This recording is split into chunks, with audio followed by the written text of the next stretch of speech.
dinilai gagal. Mahfud MD usulkan Basuki Tjahjapurnama gantikan Ketua KPK Firly Bahuri. Wah, bakalan ada tragedi lebih mengerikan dari The Conjuring nih. Siap-siaplah Anies, karmamu datang. Katanya memang ingin bersih-bersih di sana, Pak.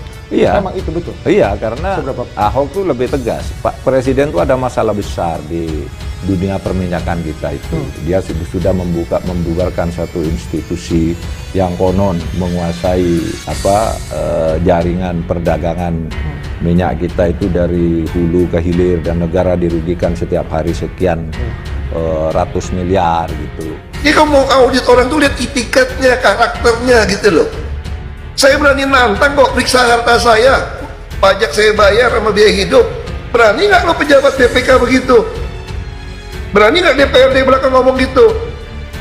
Lebih mudah bagi saya untuk memahami apa yang harus saya lakukan, karena sejak awal saya melihat dua hal ya. Satu, Pak Jokowi itu tahu detail tentang apa yang harus dilakukan. Nah, Presiden tahu, kok ini sudah dibubarkan masih jalan ini. Harus ada orang yang berani mendobrak itu semua. Gitu. Kita lihat aja. Gitu. Dan memang tujuan Pak Ahok dimasukkan ke dalam Pertamina itu, Pak, kurang lebih. Iya, membersihkan Pertamina.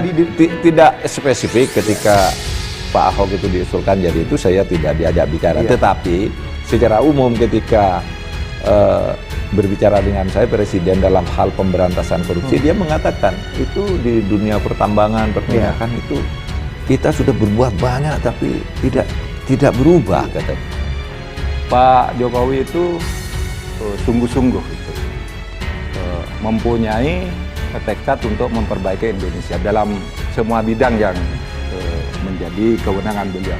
Di bidang hukum misalnya itu sungguh-sungguh sejak awal. Pokoknya Pak Mahfud diangkat untuk menegakkan hukum tanpa pandang bulu. Saya ingin mengucapkan selamat Bung Hatta Anti Corruption Award untuk Basuki Cahayapurnama. Terbebani tidak dengan award ini? Ya, saya hanya berpikir gini, sebetulnya pejabat tinggi negara itu tidak perlu dapat award sebetulnya. Kenapa? Karena kamu memang disumpah untuk tidak korupsi. Setiap pejabat waktu dilantik pasti sumpah kan, saya tidak akan menerima apapun juga yang dapat saya duga ada hubungan langsung tidak langsung dengan jabatan saya gitu. Jadi kalau seorang pejabat tidak korupsi tidak perlu dihargain karena itu memang sumpah jabatan dia. Siapa saja, ke Menteri Keuangan juga, siapa saja, keluar misalnya Kejaksaan Agung saya panggil, ke Kapolri saya panggil, Anda harus begini.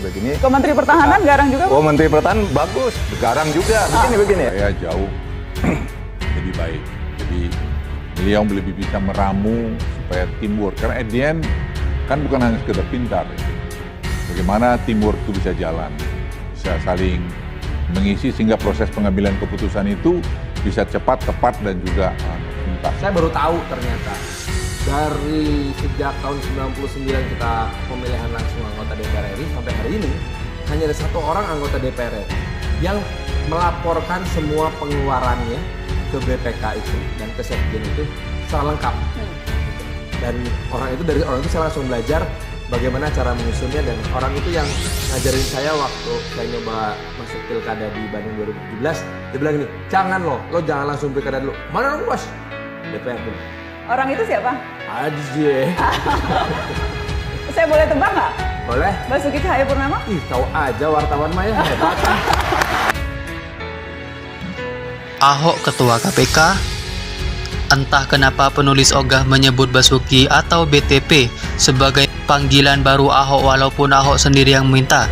Menurut penulis, panggilan Ahok lebih gahar plus seksi. Kenapa? Udah terkenal tuh kalau ada nama Ahok dipanggil koruptor langsung ke picirit ngabur. Namanya aja udah bikin mereka semaput. Apalagi kalau orangnya datang, kenapa seksi? Walaupun gahar, nama Ahok itu mengundang decak kagum terutama bagi para ibu dan gadis. Kesannya kayak nama flat, sering dipakai untuk para vampir yang ganas tapi seksi.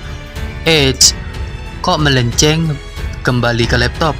Banyak wacana dan keinginan dari Ahokers, garis keras maupun garis lucu, supaya Ahok masuk ke jajaran Menteri Kabinet pemerintahan periode kedua Jokowi. Ada yang bilang pengen supaya Des Jadi Mendagri supaya para ASN bermental coro dan korup disikat habis tak tersisa. Ada juga yang menginginkan Ahok memegang posisi strategisnya nyerempet-nyerempet pengelolaan sumber daya alam atau administrasi. Pokoknya banyak deh yang ngebet supaya Ahok masuk kabinet Jokowi. Ahok itu fenomenal. Semakin banyak pro kontra dia semakin melejit. Bahkan mungkin bila Ahok cuma batuk saja bila jadi berita.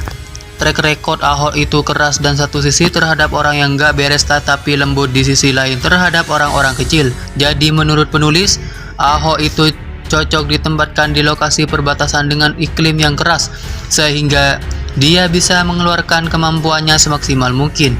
Gak mungkinlah dia gak suka tantangan, semakin kotor maka semakin bersemangat dia untuk membersihkannya.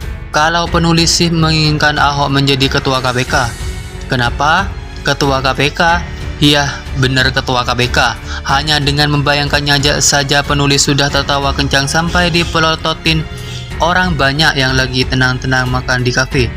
Kalau Ahok menjadi ketua KPK maka akan banyak tontonan yang lebih mencekam dari Conjuring, lebih megah dari Aquaman, lebih mengharu biru daripada Avenger Endgame, lebih romantis dari Romeo Juliet, lebih sadis dari John Wick.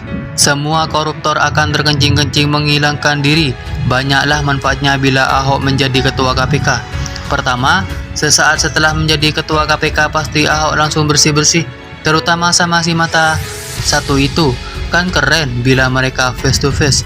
Episode ganjil level dewa juga kalah pasti. Satunya pro NKRI, satunya pro you know wow. Satunya rela berkorban di penjara untuk kemajuan. Satunya rela mengorbankan mata untuk kepentingan gerombolannya. Pasti akan terjadi peperangan sengit. Adu strategi yang menarik. Ahok pasti dengan maju tak gentar menyapu semua oknum-oknum perongrong KPK baik dari dalam maupun dari luar.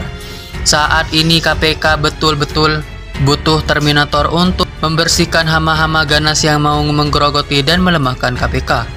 Selanjutnya, setelah bersih-bersih internal, Ahok pasti menyasar bersih-bersih eksternal. Bagian pertama yang kena kemungkinan lingkungan legislatif dan yudikatif. Ahok pasti doyan banget sama kegiatan ini. Apalagi kalau harus OTT teman-teman akrabnya dari legislatif yang selama ini membelakanginya.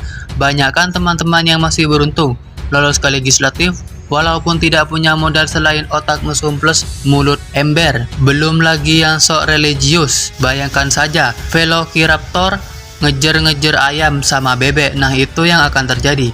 Belum lagi kalau meluas ke yudikatif, wah makin seru. Pasti ingatkan proses pengadilan Ahok yang penuh dengan manipulasi.